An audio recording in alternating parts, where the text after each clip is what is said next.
Muy buenos días y bienvenidos a este nuevo Ágora de Nexo, que en esta ocasión va a tratar el tema de la epilepsia y al que hemos denominado la gran desconocida, porque creemos que hay muchas cosas que desconocemos sobre esta enfermedad y lo hacemos en este mes de noviembre, que es precisamente el mes internacional de la epilepsia, un mes en el que se nos pide que pongamos el foco en esta enfermedad.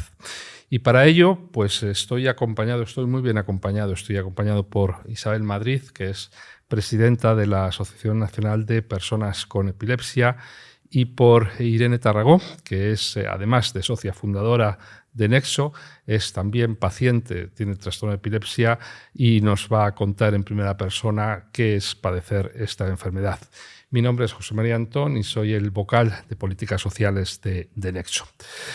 Vamos a empezar hablando un poco con Isabel y vamos a empezar hablando un poco de la asociación que preside y que tanto ha hecho por ayudar a las personas, a los pacientes, a las personas, a los familiares con epilepsia.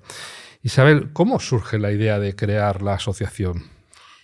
Bueno, pues la idea surge en el año 2016, en diciembre, y bueno, pues surge de la necesidad de hablar, dar visibilidad, defender y representar los derechos de las personas con epilepsia.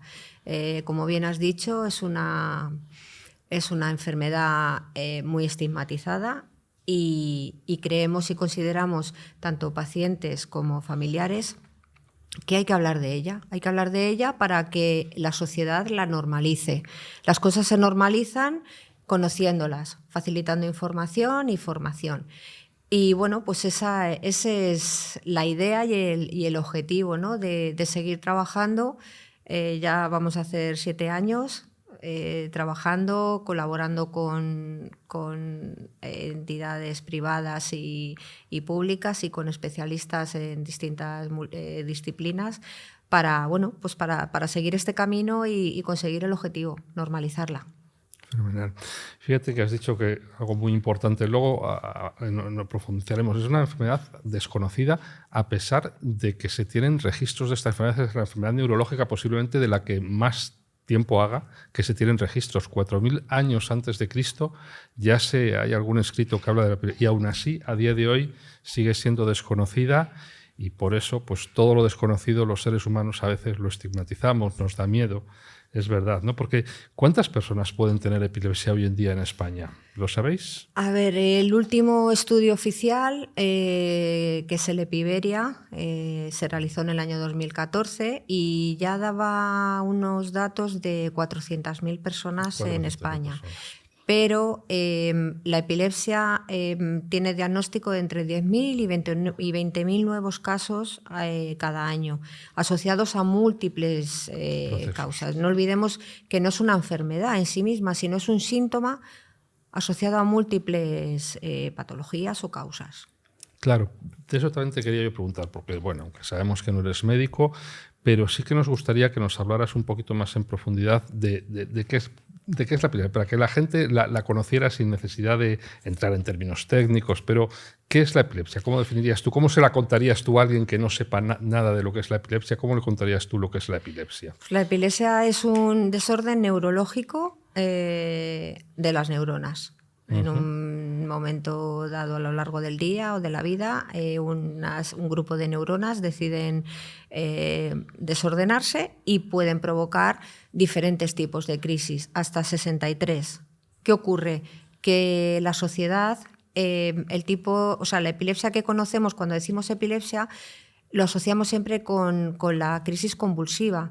Y no todas cursan con una convulsión. No todas cursan con una convulsión. No. Fíjate que es importante esto que estás diciendo porque la gente, todos pensamos, oye, epilepsia, convulsión, convulsión, epilepsia, no. Pero no siempre está unido. No siempre. Es verdad que puede haber personas que tengan crisis de ausencia, de otro tipo, y no lo sepan que es epilepsia a lo largo de su vida, pero claro, si no tienen un diagnóstico, no tienen una medicación adecuada, al final esa crisis convulsiva puede aparecer y entonces es cuando llega el reconocimiento, llega la asistencia al médico y existe ese diagnóstico. Entonces dices, es que esto a mí no me ha pasado nunca, pero ¿qué ocurre? Que el médico en ese momento empieza a tirar un poco del hilo y dices, es que tú tienes epilepsia de siempre, lo que pasa es que no se ha manifestado así. Entonces, es importante un diagnóstico precoz, pero claro, también para llegar a ese diagnóstico hay que saber cómo se manifiesta y conocerla. Identificarla cuanto antes. Eso ¿no? es. Claro. Eso es. Y precisamente al hilo de esto, ¿qué tenemos que hacer en caso de que, bueno, si somos testigos de una persona que empieza con una crisis epiléptica o una crisis convulsiva, ¿qué es lo que tiene que hacer alguien que pase por ahí? O un familiar, que de repente ves a un familiar que empieza así, o lo ves en la calle, porque tengo una sensación, y ahora me desmentirás tú, que hay mucho bulo al respecto, ¿no? Muchas cosas que hemos visto en las películas y que luego al final no... Sí, no mira, es aprovecho ese último comentario que has hecho. Es verdad que el cine ha hecho bastante daño a las personas con epilepsia. Se ha demonizado mucho, se nos ha demonizado mucho, y eso ha alimentado los falsos mitos que existen alrededor de la propia enfermedad. Entre ellos, bueno, pues que estamos poseídos por el demonio o cosas así, ¿no? Entonces, nada más lejos de la realidad. Como tú decías antes, desde ya la época de Hipócrates ya se hablaba de epilepsia y nada más lejos de todo esto, ¿no? Pues, ¿qué tenemos que hacer? Nosotros tenemos lo que llamamos el ABC de la epilepsia, ¿vale? Pues una de las cosas que no hay que hacer y que está como muy arraigada en la sociedad es no introducir nada en la boca.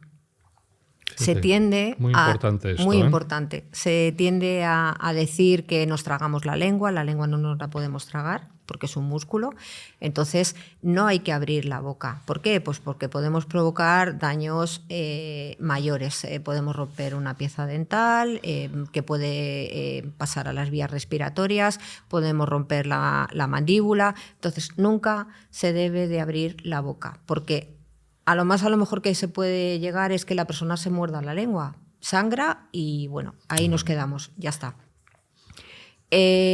Mantener la calma, eso es principal, aunque ya sabemos que las crisis convulsivas son, bueno, pues un poco muy difíciles de ver, pero bueno, intentar mantener la calma. Colocar en la medida de lo posible algo bajo la cabeza para que la persona que está sufriendo la crisis no se golpee, no sujetar bajo ningún concepto, ¿vale? Porque lo mismo que con el tema de la boca, podemos fracturar algún miembro, ¿vale?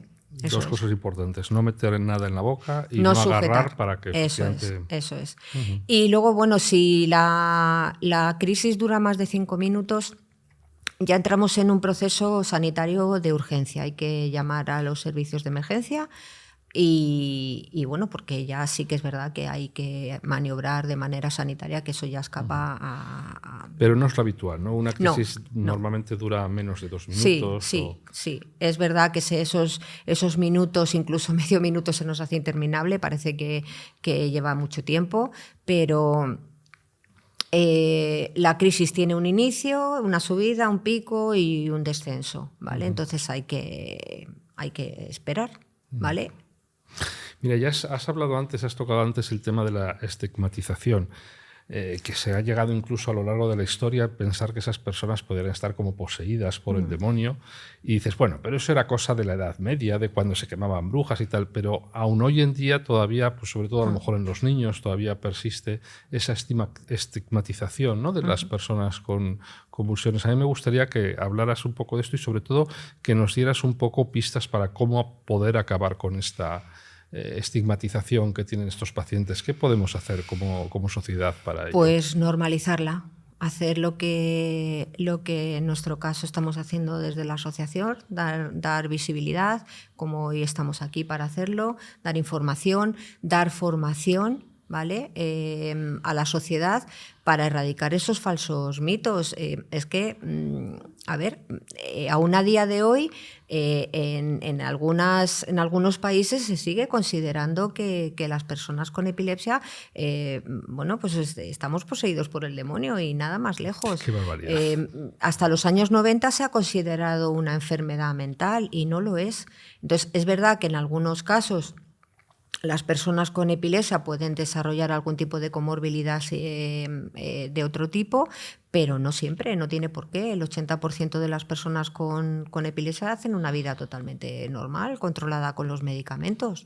Entonces, hay que erradicar esos falsos mitos y hay que estar, y permitirme la expresión, pico pala, pico pala. O sea, es que no hay más. Es la única manera de producir ese cambio, ¿no? Y verla pues como una enfermedad normal, ya está, y tratarla. Claro, qué importante es esto que has dicho. No es una enfermedad mental, que No. lo sepa todo el mundo. No es Eso una es enfermedad un desorden neurológica, neurológico. pero no Eso es mental, que no tiene nada que ver. Eso Efectivamente, es. esto es muy importante. Hemos visto, cambiando un poco el hilo de la conversación, hemos visto en la página web que sois pues asociados al International Bureau for Epilepsy, ¿no? ¿Qué es exactamente esta asociación? ¿Qué nos puedes contar un poco de esta asociación internacional? Pues vamos a ver, hay dos entidades internacionales. Está la Liga Internacional de la Epilepsia, que es la ILAE, que está dirigida a profesionales de la salud.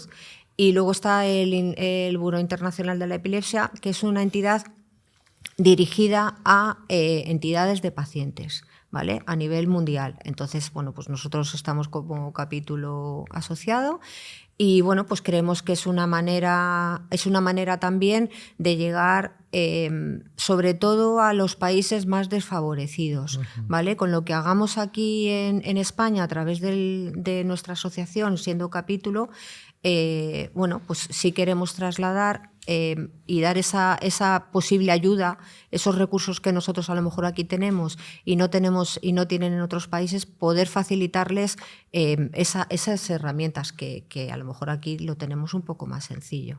Claro, fíjate, si ya en España, que se supone que es un país del primer mundo y con muchos recursos y con, pues cómo será la situación en otros países, ¿no? Pues muy complicada. Muy complicada Muy para complicada. Los pacientes, para sus familiares. Eso es. Pues fenomenal. ¿Y qué le pedirías a los políticos en general un poco? ¿Tú crees que la política sanitaria en relación con la epilepsia tiene algún debe que deberíamos de Sí. implementar?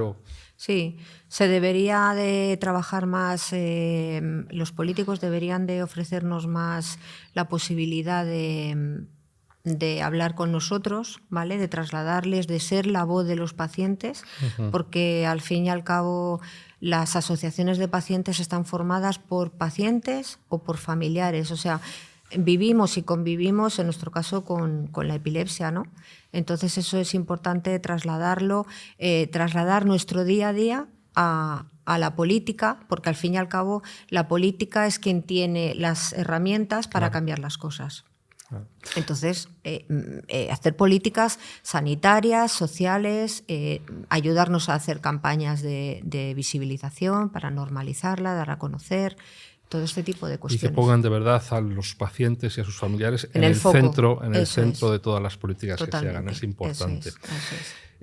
Nos has contado, nos has traído una guía que se va a presentar. Vamos a hacer un poco, bueno, pues avance, ¿no? de un acto que sé que le habéis puesto mucho cariño y mucho empeño el próximo día 1, al que, bueno, pues seguro que invitas a todas las personas que nos están oyendo. Y es la presentación de una guía multidisciplinar de epilepsia infanto-juvenil, que he tenido oportunidad de verla antes de empezar y que me parece un trabajo magnífico, pero sé que ha costado mucho llegar hasta aquí. Me gustaría que nos hablaras un poco de la guía, cómo surge, cómo se hace, todas las dificultades y qué esperáis con la presentación de esta guía. Pues mira, este proyecto nace con la idea de cambiar las cosas, pero desde un ámbito que creemos que es fundamental en la sociedad, que es la educación. Una sociedad cambia a través de la educación. Entonces, es una iniciativa que surgió en el 2017, promovida por una de nuestras neuropsicólogas, de Lorena. Ella es neuropsicóloga y pues trabaja con niños con epilepsia y adolescentes, y dijo, hay que hacer una guía y hay que presentarla en los coles para ayudarle a los profesores, para que sepan y se pueda detectar lo antes posible que haya una detección precoz para esa asistencia, ¿no? En niños y en adolescentes. Como he dicho antes, o no sé si lo he dicho, la prevalencia es mayor en la infancia y en la adolescencia, ¿vale? Y luego en las personas mayores. Entonces, bueno, pues partió de ella. Yo le dije que adelante y queríamos hacerla de una guía multidisciplinar. ¿Por qué? Porque hasta hace poco tiempo se estaba focalizando la epilepsia únicamente en un área, que era la neurología, ¿vale? Pero ¿qué ocurre? El abordaje de una enfermedad tiene que ser de manera multidisciplinar. Bueno, el especialista, atención primaria, farmacología, neuropsicología, en este caso logopedia. Entonces, ese tratamiento multidisciplinar mejora la calidad de vida del paciente, en este caso los niños, y el entorno, ¿vale? No olvidemos que el paciente es el que tiene la enfermedad, pero afecta a todo el entorno cercano, ¿vale? Cambia tu vida, cambia su vida, pero también la tuya, ¿no?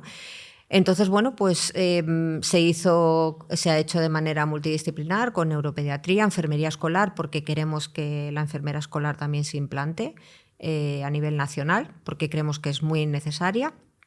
Neuropsicología, logopedia y luego una parte final, bueno, pues esa pincelada de colaboración de educación, ¿no? Ya que es una guía sanitaria dirigida al ámbito educativo.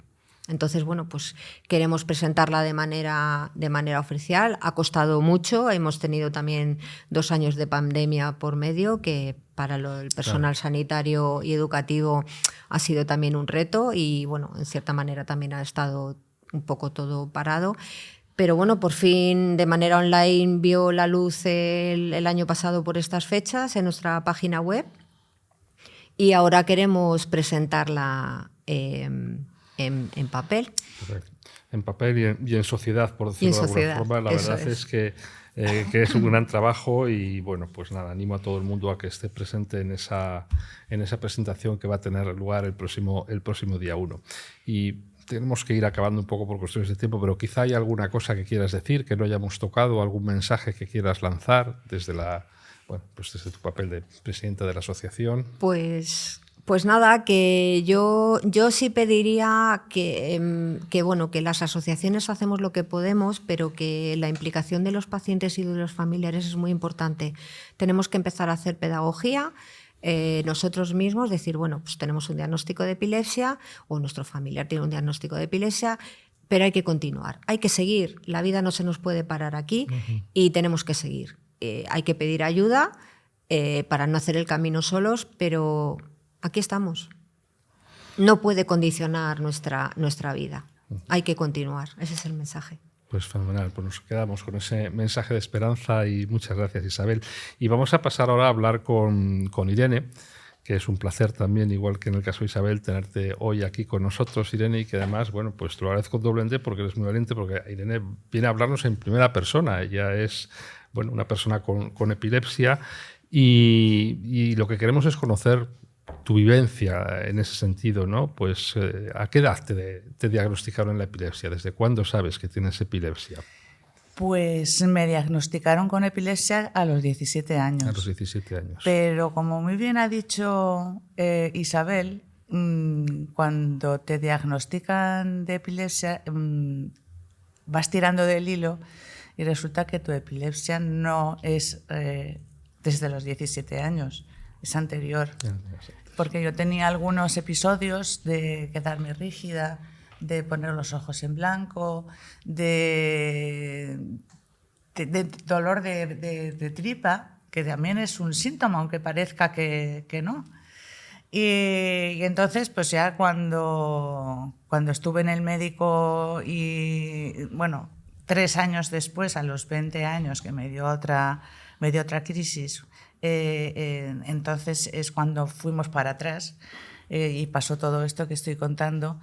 Y entonces me dijo él, dice, ¿y el parto tuyo cómo fue? O sea, y entonces mi madre me había contado que mi parto fue muy difícil, duró mucho tiempo y además ella, yo no sé por qué, no ayudaba, no empujaba.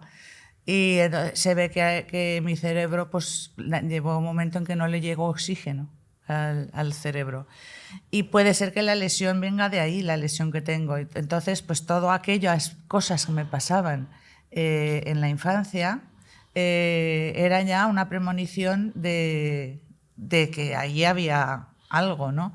Pero hasta que no vieron la crisis, hasta que no me vieron convulsionar, mis padres decían, no, pues se ha mareado, pues no sé qué, pues tal, no le daban ninguna importancia. Y entonces fue cuando verdaderamente pues me llevaron al médico y me dieron el diagnóstico. ¿Y cómo reaccionaron? ¿Cuál fue la reacción? ¿Cuál fue la tuya y cuál fue la de tus padres? Porque, bueno, pues con lo que hablábamos antes, ¿no? Parece un poco que se cae el mundo, casi... Pues inexplicablemente, yo no sé si porque no querían saber o porque... No sé, inexplicablemente, porque además mi madre era una persona que era muy miedosa y se preocupaba por todo. Pero en mi casa no cambió nada. Uh-huh. Nada, no me dijeron que no saliera, ni me dijeron que... Nada. Por lo tanto, yo, gracias a eso, que no sé si es ignorancia o lo hicieron a idea, no lo he sabido nunca. Pero creo que no, porque mi madre era tan miedosa, que me inculcó sus miedos a otras cosas que todavía me duran, ¿no? Pero ese no, para nada. O sea, yo pues seguí mi vida normal sin hacer ningún cambio mientras no había crisis, claro. Porque luego hasta que me dieron exactamente con la medicación que me iba bien, es otra de las cosas que a veces cuesta un poco, pues pasaron como 4 o 5 años, ¿no? Pero no, es que no hubo susto, no hubo cambio, no hubo miedo, no hubo nada. Yo seguí viviendo normalmente. Uh-huh. Sí. Y en ese sentido, ¿has tenido alguna limitación a la hora de realizar todos tus proyectos personales, profesionales, familiares? Pues la verdad es que no. Ahora, también tengo que decir que yo siempre cuando hablo así de mi enfermedad, tengo que decir que siempre digo que soy una privilegiada. Soy de ese tanto por ciento que ha comentado antes Isabel, que con una medicación adecuada, tomándotela, claro, porque ahí algo el paciente tiene que poner. Sí, es decir, si luego no te tomas la medicación, si no duermes 8 horas, si sigues tomando alcohol, pues no vas a mejorar. Eso es así. Entonces, la persona que tiene epilepsia tiene que ser totalmente responsable de lo que le está pasando y de de qué medios puede poner para poder llevar una vida lo más ordinaria posible. Es que no me gusta decir normal, porque la vida normal es la de todos, la de cualquiera. Uh-huh. Y entonces, pues eso, ay, me he perdido ahora. Bueno, estábamos hablando un poco de las dificultades, pero sí, y en ese sentido, por ejemplo, ¿qué le ha supuesto a tu marido? ¿No? El que ahí puede ser decir, me he casado con una persona que tiene epilepsia. Sí, además él lo sabía, o sea, claro, porque claro, no le engañaste. No tenías por qué, claro, no hay nada de qué avergonzarse en absoluto. No, además es algo que yo siempre he ido diciendo, o sea, no todos los días estoy hablando de mi enfermedad, pero llego a un sitio nuevo, a un trabajo, a cualquier sitio donde sé que voy a estar a tiempo, pues lo digo, porque además yo creo que es bueno, porque si tienes una crisis y les explicas lo que tienes que hacer, pues es lo que hay que hacer, ¿no? Bueno, estábamos hablando de mi marido y yo tengo con él, una gratitud tremenda. Una gratitud, no, es amor. O sea, es amor lo que tiene él por mí, lo que yo tengo por él. Y porque fue valiente, porque a veces en conversaciones que hemos tenido dice, que oye, a veces pasó miedo. Pero claro, pero tampoco me lo transmite. O sea, él pasa sus miedos, pero no me los transmite. Pues cuando voy a hacer algo, cuando cojo el coche, porque, oye, que conduzco, que llevo ya ahora en este momento ya, no sé, a lo mejor 20 años sin tener ninguna crisis. Es decir, que yo lo que tengo que hacer es cuidarme a mí y a mi enfermedad para poder seguir adelante, ¿no? Y yo a mi marido, pues, ¿qué quieres que te diga? Y hablando de amor, de tu hijo creo que también tiene epilepsia, ¿no? Sí, es otro caso también esperanzador, porque a mi hijo le diagnosticaron con epilepsia a los 11 años. Y además, en ese momento estábamos viviendo en Argentina, con lo cual te encuentras como muy solo, muy desamparado, ¿no? Y entonces yo me acuerdo estar allí en la consulta del médico y solamente decía, mi hijo no, mi hijo no, mi hijo no. Y me decía el médico, dice, pero si tú ya sabes que con la enfermedad tal y como la tienes tú, se puede llevar una vida como todos los demás. Y digo, sí, pero yo, como todas las madres y como todos los padres, quiero que mi hijo sea sano y que no tenga que andar con algunas limitaciones o teniendo cuidado con esas cosas, ¿no? Y bueno, pues no, pues lo acepté. Ser madre de una persona con epilepsia es muchísimo más complicado que tener epilepsia tú, que tenerla tú, porque evidentemente yo cuando hacía las cosas, yo no tenía miedo para hacerlas yo. Nunca se me había ocurrido. No sé, las hacía y punto. Pero cuando se trataba de que mi hijo hiciera algo, entonces decía, ¿y si le pasa cuando está en el andén del metro? Esto cuando ya habíamos vuelto y ya iba a la universidad, ¿no? ¿Si le pasa cuando está en el andén y se cae? Bueno, me imaginaba unos escenarios lo más truculentos posibles, ¿no? Nos pasa a todos los padres con los hijos, sí, ¿no? Sí, cuando claro. Es una cosa... Pero bueno, pero yo trataba, como ya sabía lo que más o menos lo que tenía que hacer, yo trataba de esos miedos pasarlos yo, no decirle, oye, y ten cuidado en el andén. Yo no le decía nada. A una persona con 20 años que iba a la universidad, no, ¿qué le voy a decir que tenga cuidado en el andén? Ya la tendría, que era responsable, ¿no? Y entonces, pues son cosas que te las tienes que tragar y para dejarles vivir libres, ¿no? Y que experimenten y que vivan. Claro, pero que efectivamente, como estamos diciendo, y en ese discurso de normalizar la enfermedad, que no es diferente de lo que se hace con los hijos en cualquier otro ámbito, porque siempre estás temeroso, pero tienes que dejarles un poco que tropiecen y que se levanten, ¿no? Es que no y queda no podemos... No queda otra. Oye, y en ese sentido, o tú o tu hijo o alguien que conocéis, es una pregunta que os hago un poco a las dos, sí. alguien que haya sido víctima de bullying con este motivo de su enfermedad, ¿conocéis algún caso? ¿Esto se produce o no en el colegio? Mi hija ha sufrido bullying durante 2 años. No lo he dicho, pero tú también eres madre de... Sí, yo soy hija y madre. Tú eres hija y madre, fíjate. O sea, hija y madre de 2 personas con epilepsia. Sí se dan estos casos, ¿no? De bullying a ver, con los chicos, de acosos. Es que cuando estamos hablando de niños o adolescentes con algo, ¿vale? Son más vulnerables. No tienen las herramientas ni saben gestionar ciertas cosas, entonces son carne de cañón. Nosotros en nuestro caso hemos sufrido durante 2 años el bullying, el aislamiento al que se enfrentan es complicado. ¿Por qué? Pues porque no les entienden, porque a lo mejor ellos no saben por ciertas dificultades manejar ciertas cosas, entonces es complicado. Es complicado, o sea, los niños con necesidades educativas especiales, bueno, pues sí, son muy vulnerables, ¿Y qué le diríais, Irene? ¿Qué le dirías a un padre, a unos padres que se enteran que ahora el médico les dice, oye, pues efectivamente esto que tiene tu hijo es epilepsia?